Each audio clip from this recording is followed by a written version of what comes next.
Himachal news 24/7। भारतीय जनसंघ के संस्थापक श्यामा प्रसाद मुखर्जी की 122वीं जयंती पर भाजपा मुख्यालय दीपकमल चक्कर में उन्हें श्रद्धांजलि अर्पित की गई। इस मौके पर विधायक जे.आर. कटवाल मुख्य रूप से उपस्थित रहे। विधायक जे.आर. कटवाल ने कहा कि कांग्रेस पार्टी के नेताओं के काम करने का तरीका किसी से छुपा नहीं है। कांग्रेस पार्टी जनता के समक्ष ऐसा मुद्दा लेकर आती है जो जनता को भ्रमित करने वाला होता है।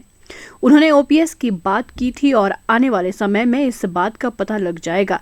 पहले कैबिनेट में बात होती थी और अब 7 महीने होने को जा रहे हैं। अभी तक ओपीएस केवल अधिसूचना मात्र है। ऐसा ना हो कि आने वाले समय में कर्मचारियों को इसका नुकसान उठाना पड़े। साथ ही उन्होंने कहा कि कॉन्ट्रैक्चुअल और आउटसोर्स कर्मचारियों की बात है। वे एक बात स्पष्ट रूप से जानते हैं कि आउटसोर्स कर्मचारियों को भी जो पैसा मिलता है वे सरकारी खजाने से जाता है और सरकारी खजाने से जिस व्यक्ति को पैसा जाता है उसको निकालने के मापदंड भी सरकारी सहमति से और इंसानियत के तरीके से होने चाहिए।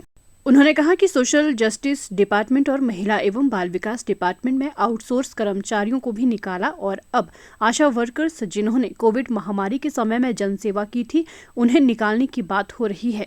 जे.आर. कटवाल ने कहा कि कांग्रेस पार्टी गलतियों पर गलतियां कर रही है और लोग देख रहे हैं। इनको इसका खामियाजा भुगतना पड़ेगा और भारतीय जनता पार्टी ने जो अच्छे काम किए हैं उसका श्रेय मिला भी है और आने वाले लोकसभा चुनाव में इसका परिणाम देखने को मिलेगा। ये जो कांग्रेस सरकार का या कांग्रेस पार्टी का एक तरीका है काम करने का, ये किसी से छुपा नहीं है। हमेशा ही कोई ऐसा ही मुद्दा लेके आते हैं, वो मुद्दा ज़्यादातर भ्रमित करने वाला होता है। इन्होंने ओपीएस की बात की थी, अभी पता लगेगा आगे जाके ओपीएस का। अभी तक तो पहली कैबिनेट की बात होती थी, आज 7 महीने होने जा रहे हैं। अभी तक वो कोई एक अधिसूचना मात्र है और कहीं ऐसा ना हो कि कर्मचारियों को इसके कई नुकसान भी उठाना पड़े। और जहाँ तक रही कॉन्ट्रैक्चुअल और आउटसोर्स एम्प्लॉइज़ की बात, मैं एक बात बड़ी स्पष्ट जानता हूँ कि आउटसोर्स मुलाजमों को भी जो पैसा है सरकारी खजाने से जाता है और सरकारी खजाने से जिस व्यक्ति को पैसा जाता है उसको निकालने का तरीका भी सरकारी सहमति से एक इंसानियत के तरीके का होना चाहिए। इन्होंने आके पहले आते ही जल शक्ति विभाग के आउटसोर्स एम्प्लॉय निकाले।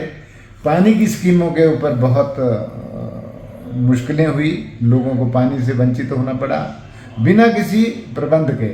अब ये इन्होंने सोशल जस्टिस डिपार्टमेंट के, वुमेन चाइल्ड डेवलपमेंट डिपार्टमेंट के जो कर्मचारी थे आउटसोर्स वो निकाले।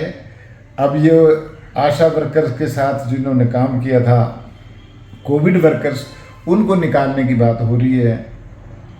उसके साथ और भी इन्होंने एक ऐसा तरीका भ्रमित करने का कि हम इनको निकाल के नौकरी देंगे। जिनको नौकरियां दे दी थी सरकार ने, भारतीय जनता पार्टी की सरकार ने, उनको निकाल के नौकरियां देने वाला औचित्य क्या है? ये सब भ्रमित करने वाला है। और एक बात मैं बड़े स्पष्ट करना चाहता हूँ कि लोग, जनता जो है वो बहुत बुद्धिमान होती है, बहुत सजग होती है और मैं ये मानता हूँ कि जनता का अनादर नहीं होना चाहिए। ये सरकार अनादर की तरफ लगातार बढ़ रही है और लोगों का अनादर करते हुए ये उनकी जन भावनाओं के साथ खिलवाड़ कर रही है। पहले संस्थान बंद कर दिया 800-900, फिर विधानसभा में हंगामा हुआ, हमने मामला उठाया तो शिक्षण संस्थान कुछ बचे।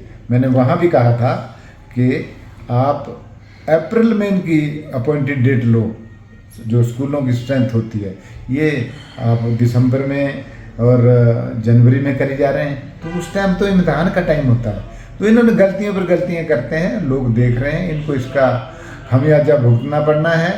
और भारतीय जनता पार्टी को जो अच्छे काम किए हैं उसका श्रेय मिला भी है, भविष्य में भी मिलेगा। और लोग आतुर हैं कि भारतीय जनता पार्टी के कार्य कितने अच्छे हुए और आने वाले चुनाव में इसका परिणाम देखने को मिलेगा, ऐसा मेरा मानना है। हिमाचल न्यूज़ 24/7 के लिए शिमला से लक्ष्मी ठाकुर की रिपोर्ट।